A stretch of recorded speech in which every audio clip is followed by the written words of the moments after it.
मंच पे तशरीफ फरमा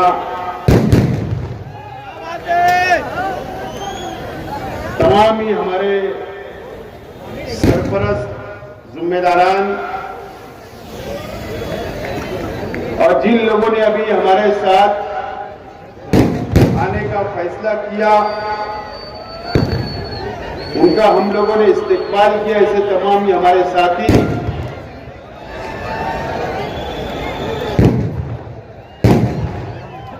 भाई मेहरबानी करके वहां कपड़ा है और ऊपर वायर है। आप जो नौजवान खड़े हुए हैं इसके ऊपर शॉपिंग के ऊपर तो उस साइड के अंदर पावर की केबल गई हुई है। नौजवान बच्चों गुजारिश आप लोग इधर हो जाइए।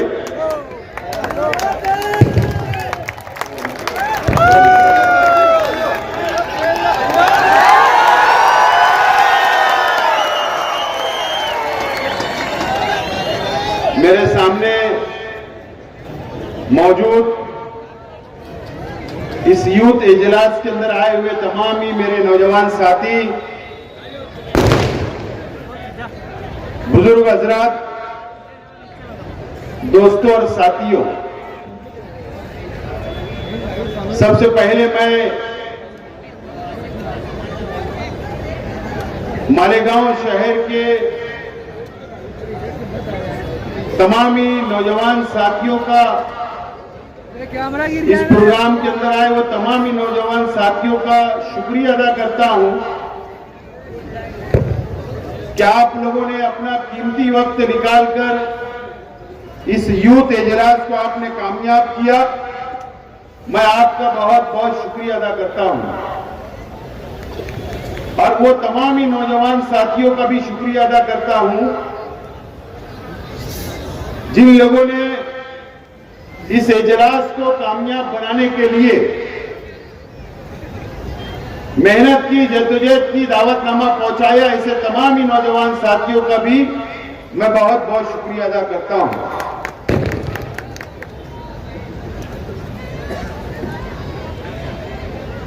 और तमाम ही नौजवान साथियों को सलाम करता हूं कि आपने आज ये साबित कर दिया कि नौजवानों की फौज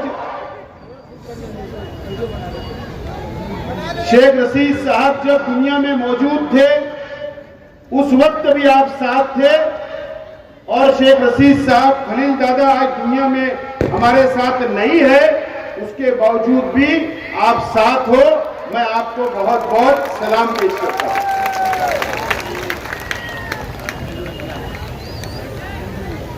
मेरे तमाम ही साथियों ने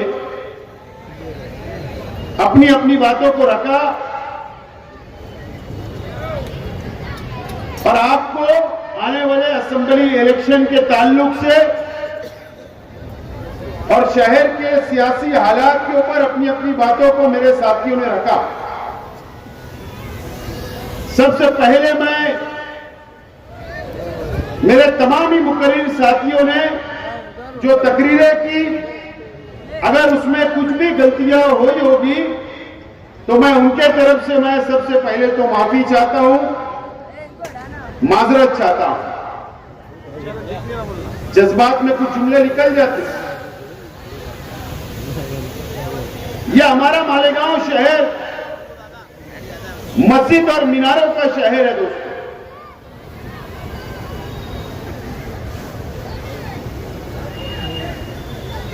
और अल्लाह का बहुत एहसान और करम है कि पूरे हिंदुस्तान के अंदर, पूरे मुल्क के अंदर ऐसा शहर हमको कहीं नजर नहीं आता। हम उस शहर के नौजवान हैं, बुजुर्ग हैं और उस शहर के हम नौजवान हैं और हम उस शहर के मुसलमान हैं।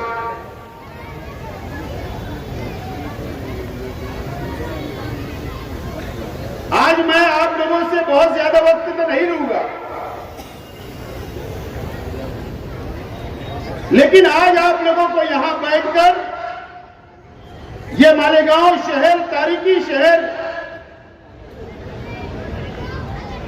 पूरे मालेगांव शहर के आवाम को सोचना पड़ेगा समझना पड़ेगा कि आज हम कहां खड़े हैं, आज हम किस मोड़ के ऊपर खड़े हैं,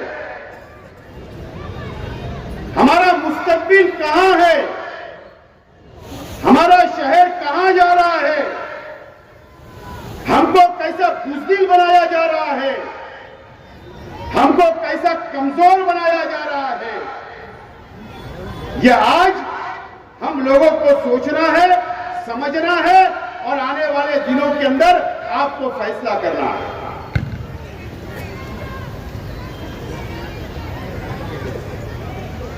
खासतौर पर नौजवान साथियों, खासतौर पर इस शहर के उलमाओं को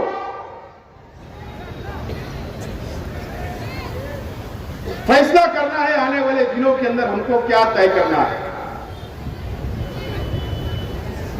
इस महाराष्ट्र के अंदर 288 असेंबली के एमएलए चुनकर महाराष्ट्र की असेंबली के अंदर जाकर बैठते हैं दोस्तों।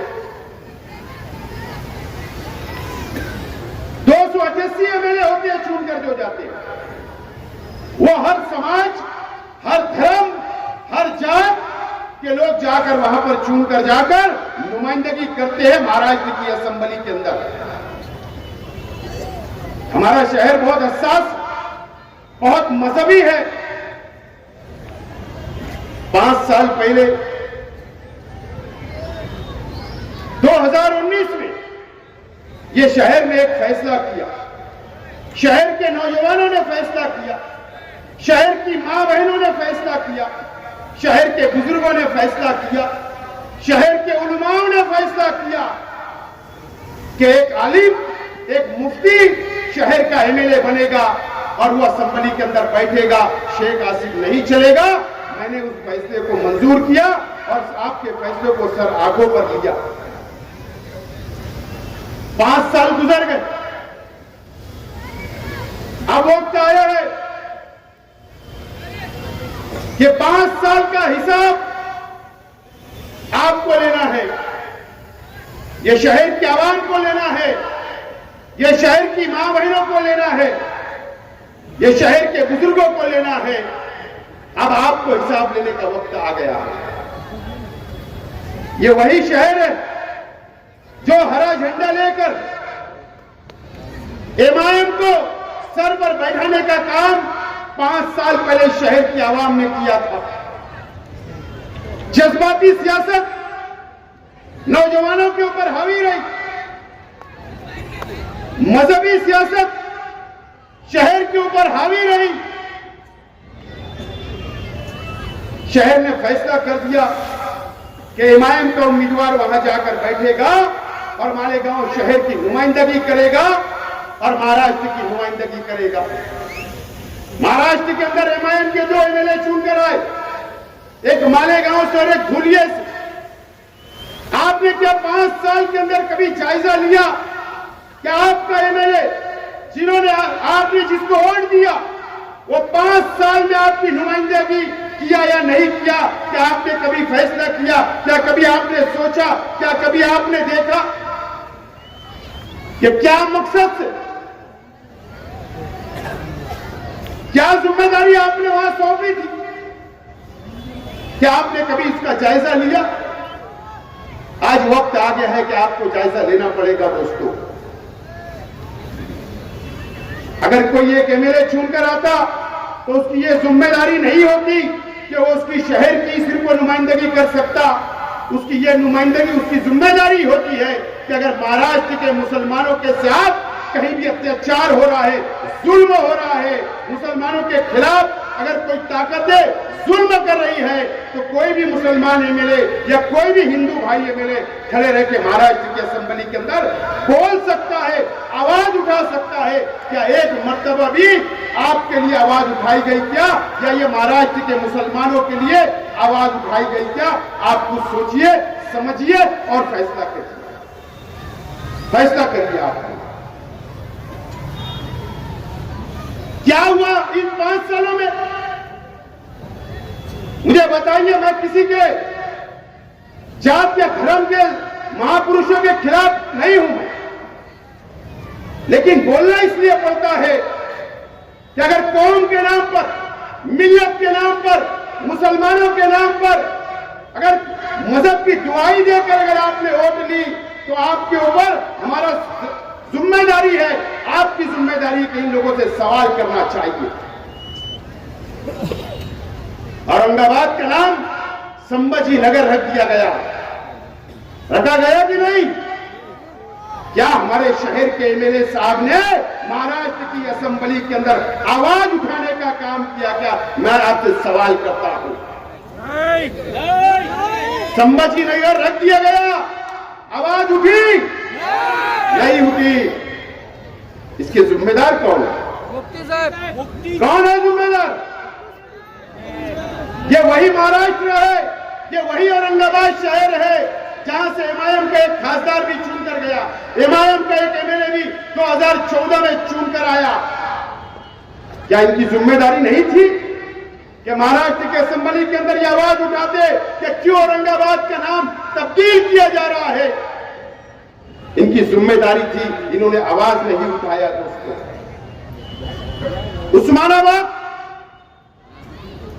उस्मानाबाद जिला जो हम बोला करते थे, उस्मानाबाद का नाम भी इसी 5 सालों के अंदर बदलने का काम किया गया। धाराशिव नाम रख दिया गया उस्मानाबाद का। क्या यह महाराष्ट्र के अंदर 2 एमएलए चुनकर आए? क्या हमारे शहर के एमएलए ने वहां पर आवाज उठाने का काम किया? क्या कभी आपने ये सोचा? कभी आपने नहीं सोचा। दोस्तों, आज अहमदनगर का नाम, आज अहमदनगर का नाम तब्दील कर दिया गया। अहिल्याबाई होलकर के नाम से नाम रख दिया गया। क्या हमारे शहर के एमएलए या जितने भी महाराष्ट्र के अंदर मुसलमान एमएलए थे, क्या उनकी जिम्मेदारी नहीं है? क्या ये नौजवान आपको सोचना है, ये शहर की आवाम को सोचना है, किस लिए आपने वोट दिया? किस लिए आपने वोट दिया? बताइए मुझे। इन 5 सालों के अंदर क्या हुआ? हमारे हुजूर की शान में गुस्ताखी हुई, रामगिरी महाराज ने हमारे हुजूर की शान में गुस्ताखी की। ये सिर्फ जाकर शहीदों की यादगार के पास एहतजाज दर्ज करने का काम किए। आज का मैं बोल रहा हूं, आज आदिवासी भाई जितने एमएलए महाराष्ट्र के अंदर उनके समाज के ऊपर उनका आरक्षण खत्म करने की बात की जा रही थी, आज पूरे महाराष्ट्र के वो आदिवासी आमदारों ने, एमएलए लोगों ने मंत्रालय के ऊपर से जाली के ऊपर छलांग मार दी, वहां एहतजाज किया, क्योंकि उनके समाज के ऊपर बात आई। क्या हमारे शहर के एमएलए मुंबई जाकर क्या उन्होंने कभी एहतजाज किया? क्या मुख्यमंत्री के सामने बैठे? क्या वहां पर आजाद मैदान में धरना दिए? क्या इसका जवाब कौन पूछे? कौन पूछे? नीतीश राणे जो बीजेपी का एमएलए, उसने क्या किया?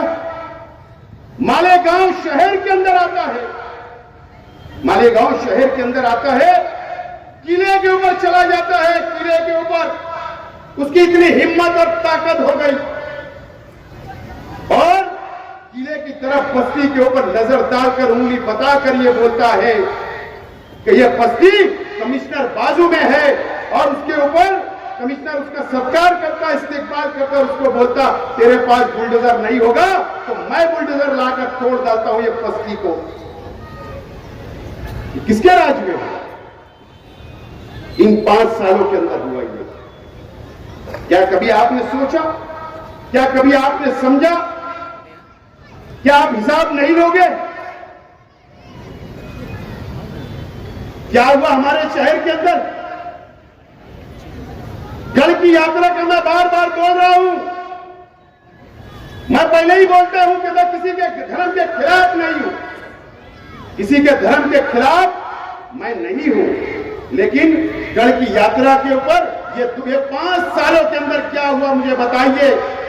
यही मंत्री दादा भूसे साहब, इनका लड़का आविष्कार भूसे, इनके कार्यकर्ताओं ने दरे गांव के पास में 5,000 10,000 लोगों का मजमा लगाकर कल की यात्रा को रमजान महीने के अंदर लेकर गए। शहर से तरावी की नमाज चल रही है, अफ्तार का वक्त हो रहा है, नंगा नाच करते गए। क्या एमएलए ने एक मुजम्मत की या धरना दिया या इनके खिलाफ मेमोरेंडम दिया? क्या ये फैसला आपको करना है।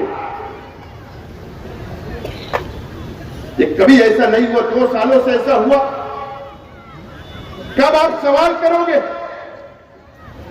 ये शहर के अंदर हुआ, ये शहर के अंदर हुआ दोस्तों। आज हम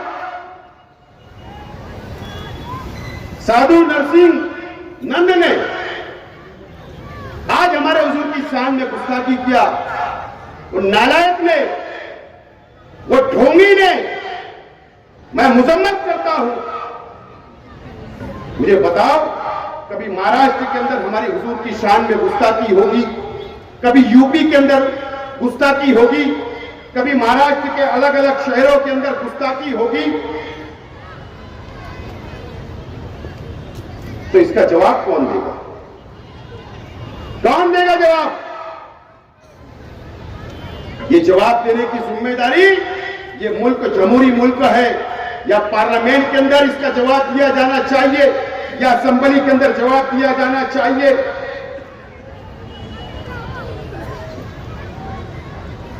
हालात दिन ब दिन खराब होते जा रहे हैं मुल्क महाराष्ट्र के। हमारी हुजूर की शान में गुस्ताखी हो रही है, मस्जिदों में घुसकर मारने की बात की जा रही है। अब यह फैसला आपको करना है कि आने वाले दिनों के अंदर इस शहर का एमएलए कैसा चाहिए आपको। 5 साल आपने देखा,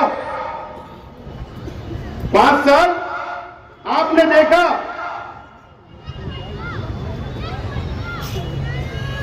कि नाकाम शख्स साबित हुए मुफ्ती इस्माइल साहब। एक आवाज नहीं उठाई। लेकिन अब अगर ये ऐसे हराम के पिल्ले अगर हमारी हुजूर की शान में गुस्ताखी करेंगे, मस्जिद में घुसने की बात करेंगे, मुसलमानों पे मॉब लिंचिंग करेंगे, मुसलमानों को मारने का काम करेंगे, लहोजियात और लैंड जात की बात करेंगे, तो कैसा एमएलए आपको चाहिए? आप फैसला करो। मैं तैयार हूं, मैं तैयार हूं। आप तैयार रहो। महाराष्ट्र के असेंबली के अंदर भेजो। कसम खुदा और रसूल की, अगर किसने भी अगर महाराष्ट्र के अंदर घूमकर हमारे हुजूर की शान में गुस्ताखी की, अगर मारने की बात की, कसम खुदा की महाराष्ट्र असेंबली के अंदर ये शेख आसिफ हाथ छोड़ने भी करेगा, नहीं डरेगा। कर लो फैसला, निकल जाओ पुतली से। तैयार हूं, मैं तैयार हूं। ना हमने कभी पहले डरे, ना आज डरे और ना कल डरने वाले हैं। फैसला आपको करना है, शहर को करना है। मुझे बताओ,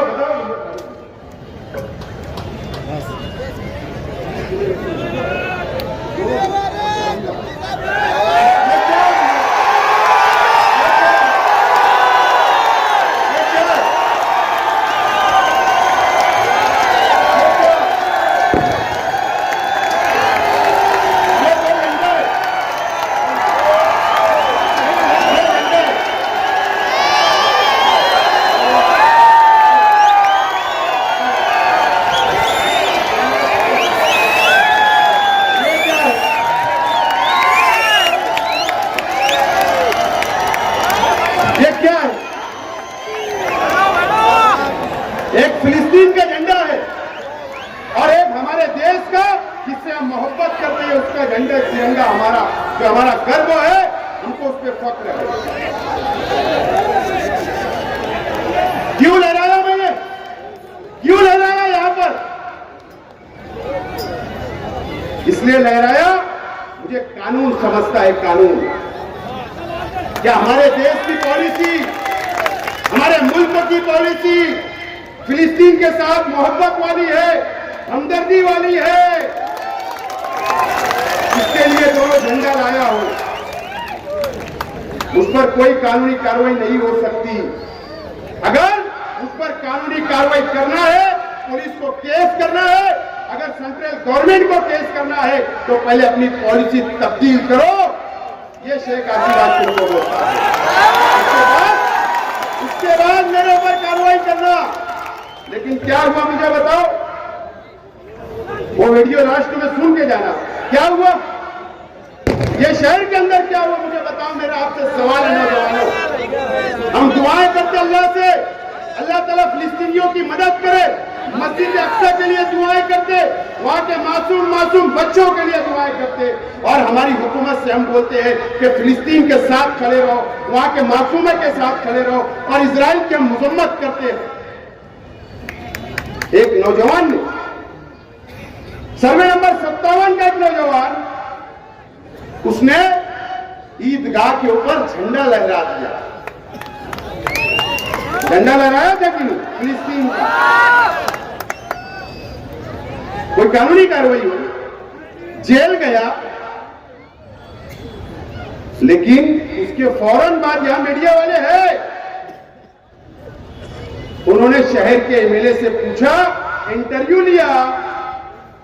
बोले एमएलए साहब, एक बच्चे ने यहां पर, नौजवान ने फिलिस्तीन का झंडा लहराया, तो आपका क्या बोलना है? बोले मेरे उससे कोई ताल्लुक नहीं। क्या बोले? मेरा उससे कोई ताल्लुक नहीं। मुझे बताओ, अगर एक एमएलए एक नौजवान के साथ खड़े नहीं रह सकता, तो ये 7 लाख आबादी का कैसे खड़े रह सकता है? ये फैसला आपको करना है, ये शहर को करना है। एक नौजवान के साथ नहीं खड़े रह सकता इस शहर का एमएलए, तो कैसे आपके साथ दे सकते? कैसे शहर के नौजवानों का साथ दे सकते हैं? मुझे बताओ। मेरा सवाल है, आपको सोचना है नौजवानों, आपको फैसला करना है, ये शहर को फैसला करना है, शहर की मां बहनों को फैसला करना है, जो मुसल्ले पर बैठकर फिलिस्तीन की हिमायत के अंदर फिलिस्तीन के मासूमों के लिए दुआएं करती है। उस मां बहनों को सोचना है, वो बुजुर्गों को सोचना है जो ताज्जुद में उठकर फिलिस्तीन के लिए दुआएं करते हैं, मस्जिद अक्सा के लिए दुआएं करते हैं, उनको सोचना है।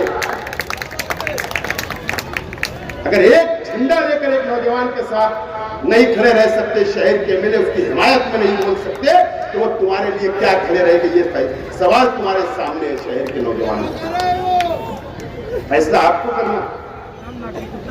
बोल दिया उन्होंने। मुझे बताओ, 12 नवंबर कम से कम 100 से ज्यादा नौजवान जेल में थे, 100 से ज्यादा नौजवान थे। किसके लिए जुलूस निकला था? शहर बंद किसके लिए था? किसके लिए था? अरे हमारे हुजूर की शान में गुस्ताखी हुई, शहर बंद। अरे भीख मांगने वाला भी रास्ते पे नहीं था। एहतजाजी तौर पर मेमोरेंडम देने के लिए जा रहे थे। जो भी हालात बने, जो भी फतरा हुआ, जो भी वहां पर पुलिस और पब्लिक में झगड़ा हुआ, उसकी इंक्वायरी चल रही, उसमें कुछ बोलना नहीं है। लेकिन मुझसे भी मीडिया वालों ने सवाल किया, मैंने क्या जवाब दिया कि बाहर के लोगों ने आके पथराव किया पुलिस पर, सारा हॉस्पिटल पर। ये शेख आसिफ ने बयान दिया था कि बाहर के लोग आए थे, हमारे गांव के नहीं थे। मैं तो साबित के में, हमारे शहर के एमएलए ने क्या बोला?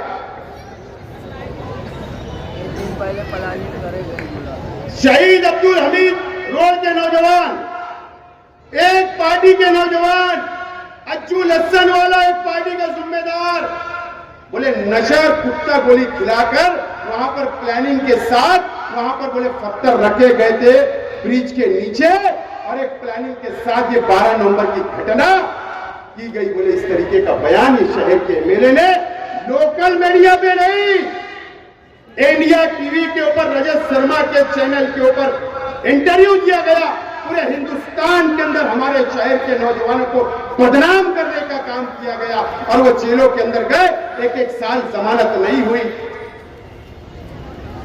हमारे नौजवानों को फंसा दिया, बदनाम करके कुत्ता गोली का आदमी बना, फंसाने का काम किया। पुलिस को जगह दी कि घुसो, डालो डालो इनको जेल में, जुल्म करो। इस तरीके का एमएलए,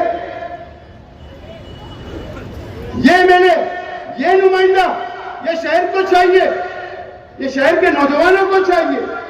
ये फैसला अब आप लोगों को करना है। 12 नवंबर में भी अल्लाह का करम है कि 5 लाख से ज्यादा रुपया मैंने कई नौजवानों को छुड़ाने के लिए हाई कोर्ट तक गया और छुड़ा के लाया। मैं तो उनसे पूछ लेना, मदद की ओर करता रहूंगा, लेकिन आपको कैसा एमएलए चाहिए जो आपके लिए खड़े नहीं होता। ऐसा एमएलए नहीं चाहिए कि सर्वे नंबर 10 से गली के अंदर से भाग जाने वाला एमएलए अब ये शहर को नहीं चाहिए, अब ये शहर को नहीं चाहिए। ये फैसला आप लोगों को करना है, आप लोगों को ये फैसला आप करना पड़ेगा।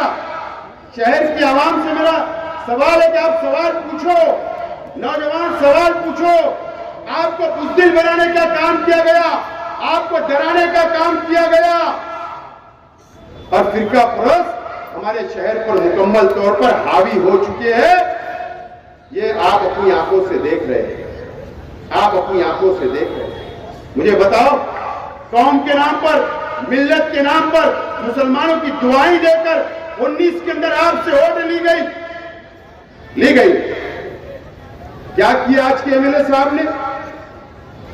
असेंबली के अंदर गए।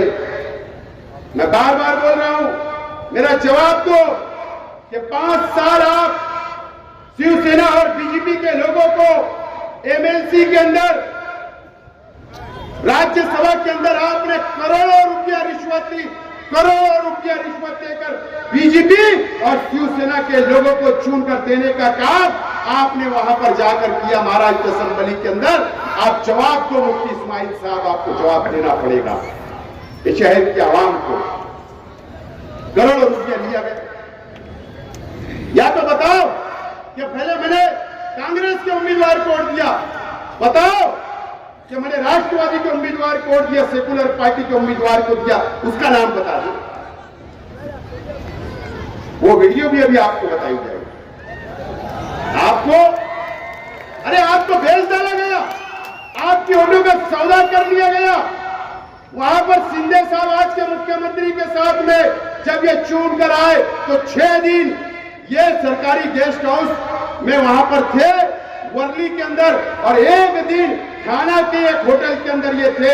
ये शिवसेना वाले इनको संभाल रहे थे और आप कौम के नाम पर, मिल्लत के नाम पर आपकी वोट ले जाकर वहां बेचने का काम इन्होंने 5 साल के अंदर किया। इसका जवाब मुफ्ती इस्माइल साहब आपको देना पड़ेगा, देना पड़ेगा आपको।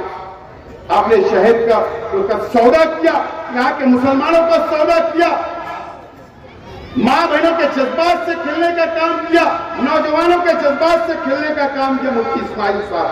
आपने आपको इसका जवाब आपको देना पड़ेगा। शहर की आवाम को आप छूट नहीं सकते मुफ्ती इस्माइल साहब। आपको जब हिसाब देने का वक्त आया, हिसाब देने का वक्त आ रहा है, बस 10-15 दिन के अंदर आचार संहिता लगेगी, तो आपने क्या किया? आपने मेरे जैसा, हमारे साथियों की तरह ऐसा जलसा लेना चाहिए था। आपने 5 साल का हिसाब देना था कि मैंने ये तामीरी काम किया, वो तामीरी काम किया, ये मैंने तीर मारा, ये मैंने बंदूक मारा, ये बताना था, ये तोप मारा। तुमने तो ऐसा कुछ किया ही नहीं, कुछ नहीं किया। मुफ्ती इस्माइल साहब, मैं ईमानदाराना अल्लाह को हाजिर नाजिर जानकर एक बात बोलता हूं। देखो, मुझे अल्लाह से मैं बहुत डरता हूं, और अल्लाह से डरना चाहिए, बंदों से नहीं। मैं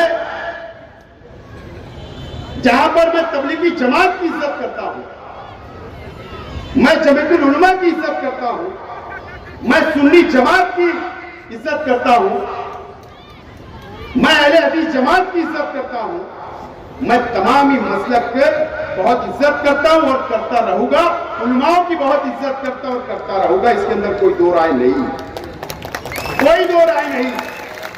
और मुझे सबूत देने की कोई जरूरत नहीं है। मुफ्ती इस्माइल साहब अभी वीडियो, ये नौजवान जो उस वक्त 15 साल के थे, 14 साल के थे, अल्लाह का करम आज 20 साल के बैठे वो वीडियो देखेंगे,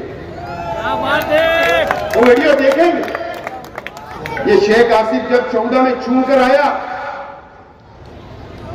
और जब पहला इजलास असेंबली का नागपुर के अंदर था, आरएसएस के हेडक्वार्टर के अंदर इजलास था, आरएसएस के हेडक्वार्टर नागपुर के अंदर असेंबली का।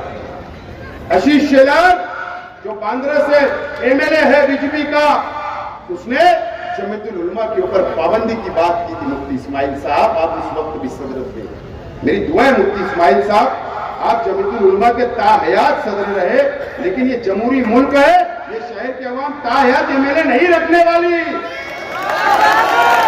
ये जमहूरी मुल्क यहां वोट होती है। 5 साल आप हमेशा ताहयात एमएलए नहीं रहेंगे मुफ्ती साहब। मैं चुन कर गया, आशीष शेलार ने जमीयत उलमा के ऊपर पाबंदी की बात की और क्या कहा था कि जमीयतुल उलमा बम ब्लास्ट के आरोपी लोगों की, जो मुजरिम होते हैं, उनकी जमानत करवाती है। इस तरीके का इल्जाम लगाया और उनके ऊपर बहुत खराब इल्जाम जमीयत को उस वक्त लगाया गया था।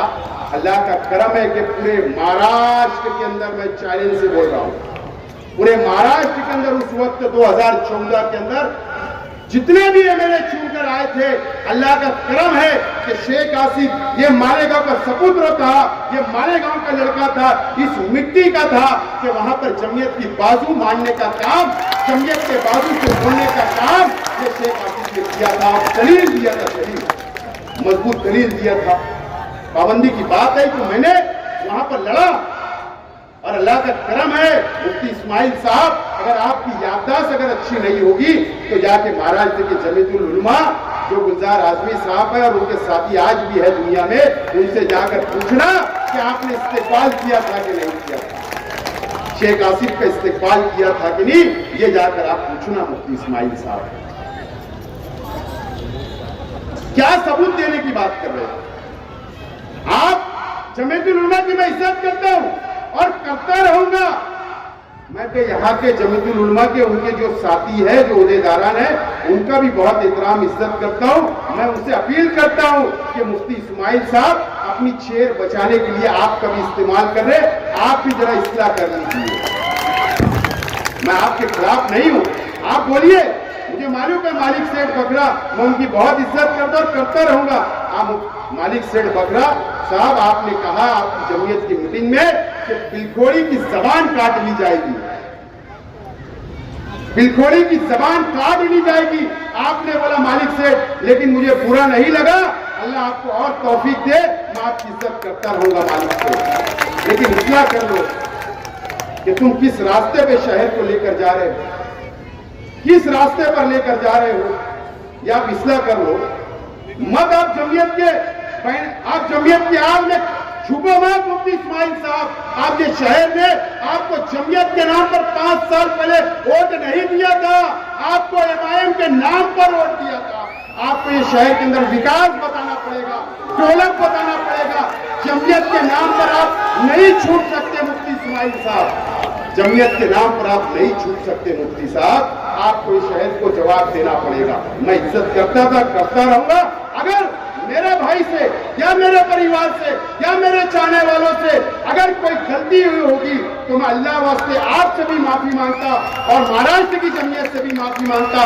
लेकिन आप इस तरीके से राजकारण, गंदा राजकारण करोगे, ये मुझे अपेक्षा नहीं थी मुफ्ती साहब, ये अपेक्षा नहीं थी। इस तरीके का गंदा राजकारण नहीं होना चाहिए। अरे जब पैदा हुआ तो अल्लाह अकबर की अजान मेरे कान में भी गूंजी,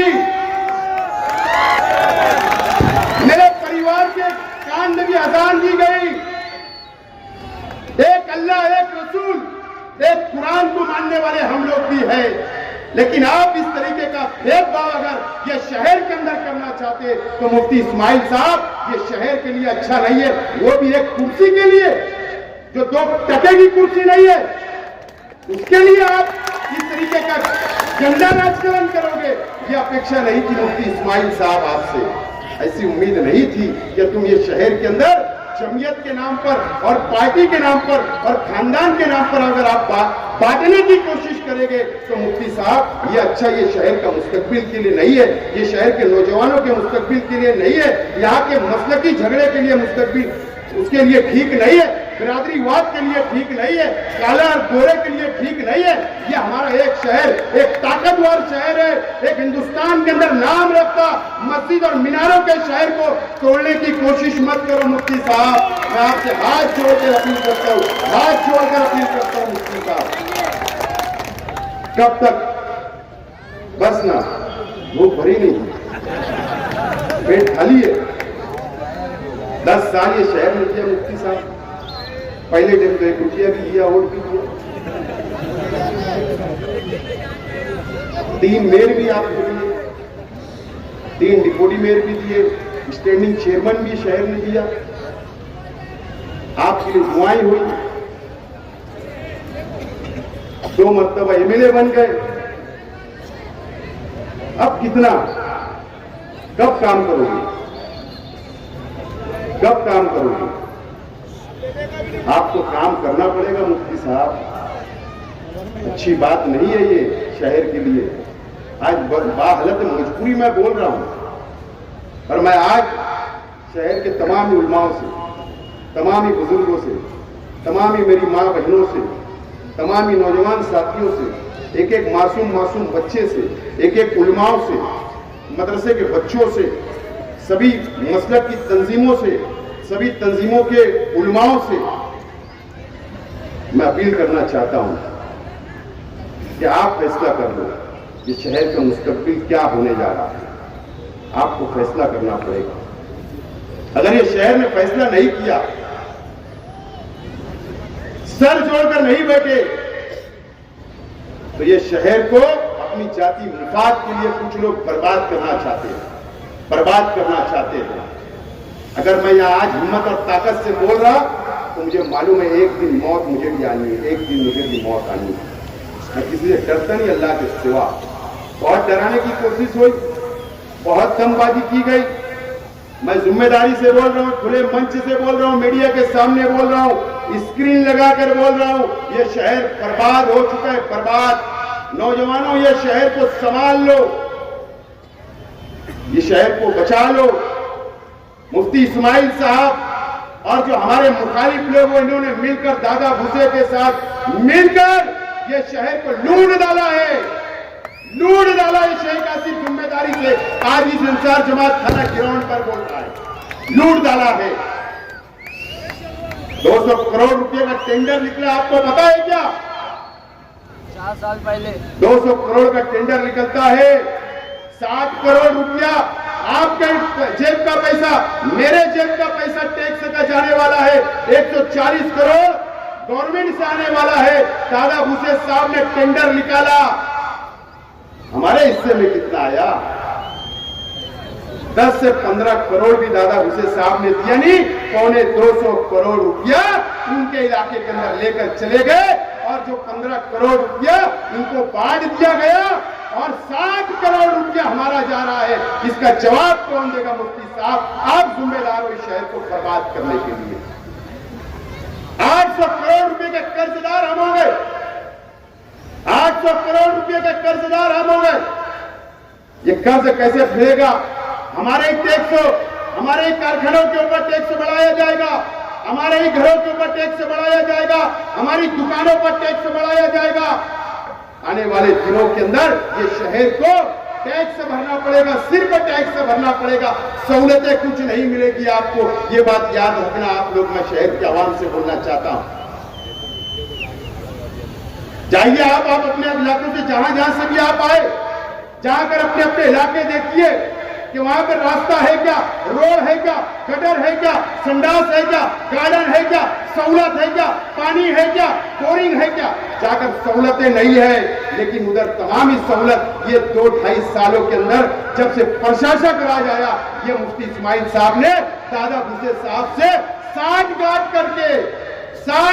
करके ये शहर को बर्बाद किया अपने जाति मुफाद के लिए।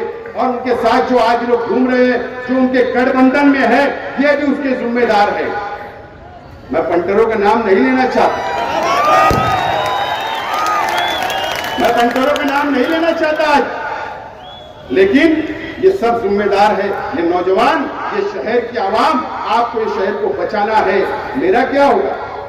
कुछ नहीं, गिरा देंगे, लेकिन ये शहर का नुकसान होगा। ये शहर टूट जाएगा, गरीब टूट जाएगा, अमीर टूट जाएगा, बुनकर टूट जाएगा, ये शहर बर्बाद हो जाएगा, ये शहर बर्बाद हो जाएगा। मेरा कुछ नहीं होगा, मैं घर जाऊंगा, बाल बच्चों में रहूंगा, कारोबार करूंगा, आराम से जिंदगी गुजार सकता हूं। लेकिन मेरे वालिद ने इंतकाल से पहले भी और मुझे तैयार किया था और कहा था कि अगर मैं मर भी गया तो ये शहर के गरीबों को छोड़ना मत, ये शहर को छोड़ना मत, इनका साथ देते रहना। इसके लिए आज मैं इलेक्शन लड़ने के लिए खड़ा हुआ हूं, इसके लिए आज मैं इलेक्शन लड़ने के लिए खड़ा हो रहा हूं, आपको संभालने के लिए मैं खड़ा हो रहा हूं। मेरा क्या होगा? लेकिन आज आपको समझना है, मुफ्ती साहब आप गोली मारेंगे, मैं तैयार हूं, कहां है वक्त बताओ, मार देना। अगर मेरे गोली, मैं मरने से, मुझे गोली लगने से अगर आपको एमएलए की चेयर मिलती है तो मुबारक हो, आप बता देना कहां पर आना। इंशाअल्लाह ये शेख आसिफ आकर खड़ा रहेगा आपके सामने, बता दो वक्त का एड्रेस पता आप बताना, मैं आने के लिए तैयार हूं। काहे के लिए इलेक्शन करवा रहा हूं? मार दो एक गोली, आप तो सरकार ने लाइसेंस दिया आपको, मत कराओ इलेक्शन, लेकिन आप गलत कर रहे हो, अभी मार देंगे, नॉमिनेशन के बाद मारोगे, जीत के आएंगे। नॉमिनेशन होने दो, विड्रॉल होने दो, उसके बाद मारेंगे जब उम्मीदवार कम होगा ना। अगर मुझे आज मार देंगे, फिर एक आध खड़ा होगा तो किसको किसको गोली मारोगे तुम? किसको? मुस्तकीम को मारोगे, शान को मारोगे, किसको मारोगे? मेरे भाई को मारेंगे, जांच पेट को, किसको मारोगे? पहले नॉमिनेशन हो जाने दो, उसके बाद मार देना। क्या होगा? इलेक्शन ही नहीं होगा, तुम तो चून के आ जाओगे। वन साइड आई को 1.5 लाख की बात कर रहे हो, वन साइड मार देना। लेकिन ये शहर को बचाने की जिम्मेदारी दोस्तों आप लोगों की। मैं दिलाऊंगा आजादी आपको, ये फिरका परस्तों से आजादी दिलाने का काम शेख आसिफ करेगा, ये नीतीश राणे से आजादी दिलाने का काम शेख आसिफ करेगा।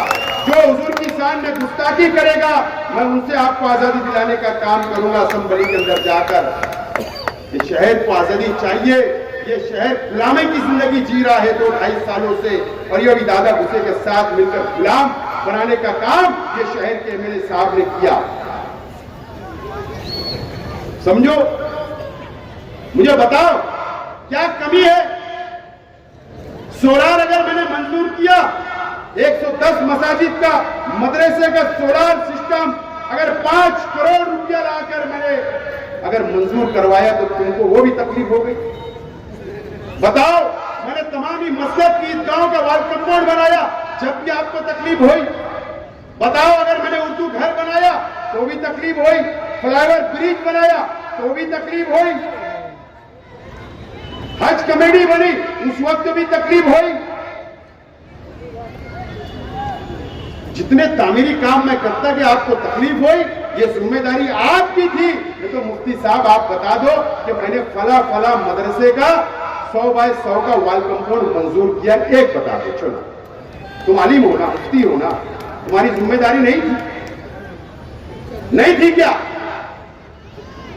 एक मदरसे का वाल कंपाउंड नहीं बनाया आपने, संडास बाथरूम तक मेरे फंड से नहीं बनाया, वहां पर मदरसे के बच्चों को सहूलत नहीं दी, और आप बात करते हो? एक बताइए आपने कहां काम किया, हमको पता है, और कहां नहीं किया, और कहां पर डुप्लीकेट बिल निकला। थोड़ा रुकिए, इलेक्शन अभी बाकी है, अभी बहुत मटेरियल तुम्हारा आने वाला है बाहर। इस्माइल साहब बहुत मटेरियल आने वाला है। जिम्मेदारी थी कि नहीं मदरसे का वाल कंपाउंड करना, संडास बाथरूम बनाना, उलमा को सहूलत देना, उलमा के लिए कुछ स्कीम लाना, मदरसे के बच्चों के लिए किताबें देना, कम से कम अरबी तुम लाइब्रेरी बना सकते थे उनके लिए। मैंने किताबें दी थी, आप मदरसे के बच्चों को लाइब्रेरी बनाते, शेख आसिफ तुम्हारा इस्तेकबाल तो करता। उलमाओं से मैं बोलता हूं, सोचिए आप कि आपके मदरसे के बच्चों को उन्होंने उर्दू अरबी लाइब्रेरी बनाकर दी क्या, किताबें दी क्या, दीनी किताबें दी क्या, कि बड़ी लाइब्रेरी उन्होंने शहर में बनाई क्या, कि उलमाओं की वहां बुक्स रखी है, किताबें रखी है, कि हमारे बच्चे इस्लाम की कुर्बानियां याद करेंगे, पढ़ेंगे। एक लाइब्रेरी बताओ, लेकिन आपने वो भी नहीं किया। सिर्फ झूठ झूठ झूठ की सियासत आपने 5 साल की और अभी तक आप करते आ रहे हो। ठीक है, मेरे वालिद गरीब थे, हमारा खानदान गरीब था, फटी कमीज पर आए, मेहनत की, मजदूरी की, आगे बढ़े। जिस हाल में भी ये किताब खुली है, मुफ्ती साहब मैं आपको ये नहीं बोलना चाहता हूं कि आप कौन सी हीरो आंडा पे घूमते थे। मैं ये नहीं आपसे सवाल करूंगा कि आप मौसमपुर में कौन से फिडर के पास बनाते थे। मैं क्या किले वाले अच्छी तरह का जानते। शुरू करूंगा तो मैं अहमदनगर तक चला जाऊंगा, खरडी तक चला जाऊंगा, जा सकता कहां कहां पर फिर सब माल फंसा है बता सकता। अब तुम्हारे तो असर रसूख है, मेरे ऊपर ईडी की कार्रवाई करा लो, मेरे ऊपर सीबीआई की करा लो, मेरे ऊपर एनआई की करा लो, तैयार हो। जेल जाने कौन डरा मुफ्ती साहब, आपने हमेशा इस शहर के सियासी लोगों के बच्चों की कुर्बानियां ली, आपके बच्चों की कुर्बानियां कभी नहीं दी मुफ्ती साहब। बताओ तुम्हारे बच्चों के ऊपर एक सादा एनसी हुआ क्या? सादा एक एनसी चैप्टर बनी क्या? जाकर मांडीवाल के बराबर तुम धरने पे बैठते, शेख आसिफ को अटक करो, इसको अटक करो, उसको अटक करो, इसके बच्चों को करो, इसको बच्चे पे करो, ये बराबर करते, लेकिन अपने बच्चों के ऊपर एक सादी एनसी भी नहीं बनने देते। जरा जेल भेजो, जब समझ में आएगा कितनी तकलीफ होती। लेकिन अल्लाह का करम है, शेख रशीद साहब ने हमको सिखा के गए कि अंदर क्या रहना, बाहर क्या रहना, कोई टेंशन नहीं ली, सब सीखे हमें।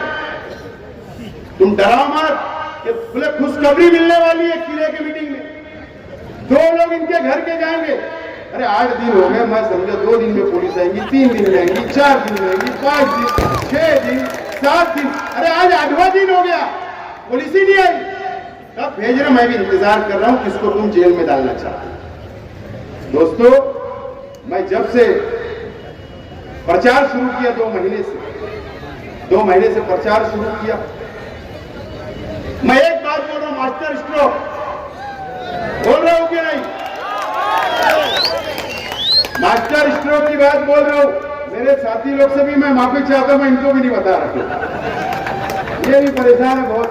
लेकिन उनको इतना भरोसा है, आपको इतना भरोसा है कि जो भी मास्टर स्ट्रोक शेख आसिफ खेलेगा वो कामयाब होगा, इतना भरोसा है इन लोगों को। लेकिन अब ज्यादा इंतजार नहीं कराऊंगा, अभी बोल दो, ज्यादा इंतजार नहीं कराऊंगा। आज कितनी तारीख है? 4 और 10 से 11 दिन इंतजार करो, सिर्फ 10 से 11 दिन। आपको डंडा भी दूंगा, झंडा भी दूंगा और मास्टर स्ट्रोक भी दूंगा। फिर मास्टर स्ट्रोक बताऊंगा, और इसी तरीके से मंच भी होगा उसी दिन, मीडिया भी होगी, मराठी मीडिया को भी बुलाऊंगा, शहर को आपको भी दावत दूंगा। सबके सामने मास्टर स्ट्रोक जब मारूंगा तो इंशाअल्लाह ये शहर और मेरे मुखालिफ भी चबा लेंगे। कोई फिकर मत करो, पवेलियन के बाहर इंशाअल्लाह जाएगा, फिकर करो मत।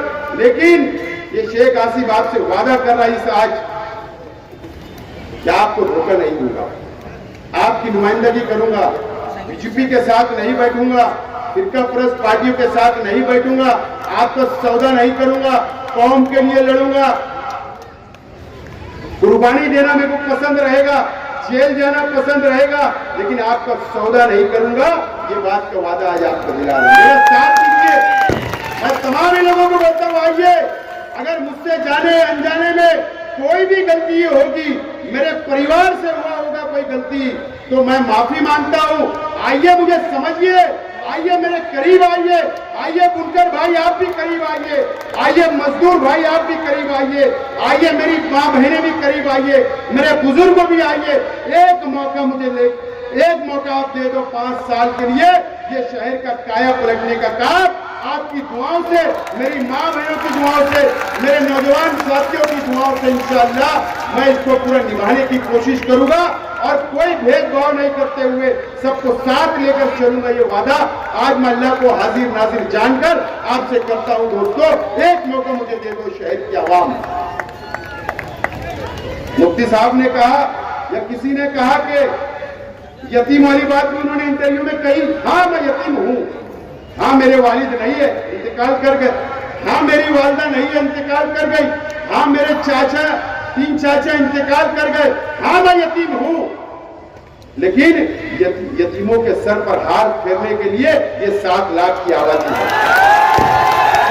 बैठा है, यतीम के ऊपर हाथ रखेंगे ये, और इनकी दुआओं से इंशाअल्लाह असेंबली में पहुंचूंगा और ये शहर की भी और ये महाराष्ट्र की भी नुमाइंदगी करूंगा।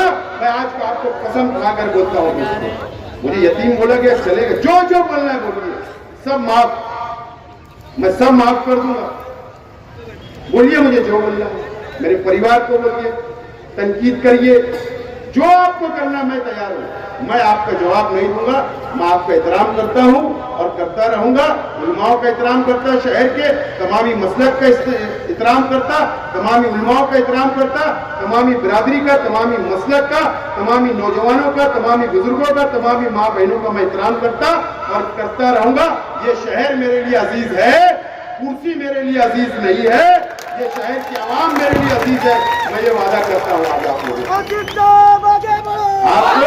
कोई फिक्र करने की जरूरत नहीं है, लेकिन यहां से उठने के बाद आप जाइए, आज रात जायजा लीजिए अपना, सोचिए 5 साल पहले हमने किसको वोट दिया, वो शख्स ने 5 साल में क्या किया। नौजवान भी सोचिए, आप भी सोचिए, शहर सोचिए कि हम कहां पर भटक गए, कहां भटकाया जा रहा है, किस रास्ते पर ले जाया जा रहा है। ये संजीदगी से ये शहर को आप सोचना पड़ेगा। आपको इस्तेमाल किया जा रहा है, ये शहर को इस्तेमाल किया जा रहा है, ये शहर के नौजवानों को इस्तेमाल किया जा रहा है, ये शहर को गलत रास्ता बताने की कोशिश की जा रही है। मैं बुजुर्गों से कहूंगा कि आपके नौजवान जो है वो उन लोगों को भी भटकाने के लिए गलत रास्ते पे ले जाने का काम ये शहर में हो रहा है, तोड़ने का काम, लड़ाने का काम हो रहा है, बदनाम करने का काम हो रहा है। आप अपने बच्चों को भी संभालिए, उनका भी मुस्तकबिल बनाने का सोचिए और आप भी इत्मीनान से सोचिए। शेख आसिफ गलत है, चौराहे के ऊपर आऊंगा, गलची पकड़ के, कॉलर पकड़ के पूछना कि तूने गलत बोला, मैं माफी मांगूंगा, लेकिन मैं गलत नहीं बोलता हूं, सच बोलता हूं, दिख रहा है बोल रहा हूं, समझ रहा है बोल रहा हूं। शहर के हालात कहा जा रहे हैं, समझ रहा है मुझको, फिरका परस्ती बढ़ रही है, मजीद बढ़ेगी, बढ़ती जाएगी। ये तमाम ही चीजें कौन संभालेगा? ये तो हाथ उठा ले रहे, ये कौन सी बात है? एक नौजवान के साथ नहीं खड़े रह रहे, ये शहर के लिए हाथ उठा लेंगे। बकरीद का टाइम आता, ये चले जाते, जाना चाहिए, अल्लाह उनका हज कबूल करे, मुझे उससे कोई बात नहीं है। कम से कम प्रशासन की मीटिंग लेकर जाना, बोलते एक दिन कुर्बानी बढ़ा लो, ये कौन सी बात? समझ से वालों को बोले एक दिन बढ़ा लो, इस तरीके का एमएलए ये शहर को मिला है। समंडा शहर, हम मुसलमान हैं, हमारे फराइज है, हमारी भी शरीयत है, हमारा भी दीन है, हम भी इस्लाम को मानने वाले हैं, हम दीन को मानने वाले हैं, एक अल्लाह एक रसूल को मानने वाले हैं। हुजूर की तालीमात हमारे अपने पास है, कुरान ने हमको सिखाया है, रास्ता बताया है। ये तमाम ही चीजें हम समझेंगे, उसमें कंप्रोमाइज अगर मेरे जैसा आदमी या कोई सियासी आदमी बोले तो हम मान ले। एक आलिम और एक मुफ्ती इस तरीके की बातें करते हैं। एक दिन आगे बढ़ा लो, अरे उनको बोलते उधर नहीं इधर आके कुर्बानी कर लो। मैं एमएलए रहता बोलता मेरे घर की गली के अंदर आके कर लो कुर्बानी, क्या होता। बोले एक दिन आगे बढ़ा लो, अरे कोई बात है, कोई आपा का खेल है, शरीयत है। तो ये तमाम ही चीजें इस शहर को समझना है। आज मुझे बहुत दिल खोलकर बोलना थी। सियासत होते रहेगी, चलता रहेगा, इलेक्शन आएगा, हार और जीत होगी, लेकिन कब तक मैं नहीं बोलूं, कब तक मैं आपको नहीं समझाऊं, कब मैं आपके लिए रुकता रहूं, तो ये शहर का नुकसान होते जा रहा। आप देखना हम लोगों को बर्दाश्त नहीं होता, नहीं बर्दाश्त होता। अब ये आपको समझना है, शहर को समझना है। अगर नहीं समझे नौजवानों, शहर बर्बाद हो जाएगा। बहरहाल मैं जितनी बातें बोलना था, हो सकता है जाने अनजाने में मुझसे तकरीर में गलती होंगी तो अल्लाह वास्ते माफ करना, लेकिन मैं आप लोगों से बोलता हूं आने वाला मुस्तकबिल ये शहर का अपना है। ये शहर को एक मजबूत क़यादत की जरूरत है और मैं आपके लिए मजबूत क़यादत खड़ा हूं आपके सामने। आप मुझे असेंबली में पहुंचाइए और उसके बाद देखिए आप। बहरहाल वीडियो देखकर जाइए नौजवान, आप लोग ऐसे बैठे रहे। बहुत बहुत शुक्रिया, बहुत बहुत शुक्रिया, आपको सलाम, बहुत बहुत शुक्रिया।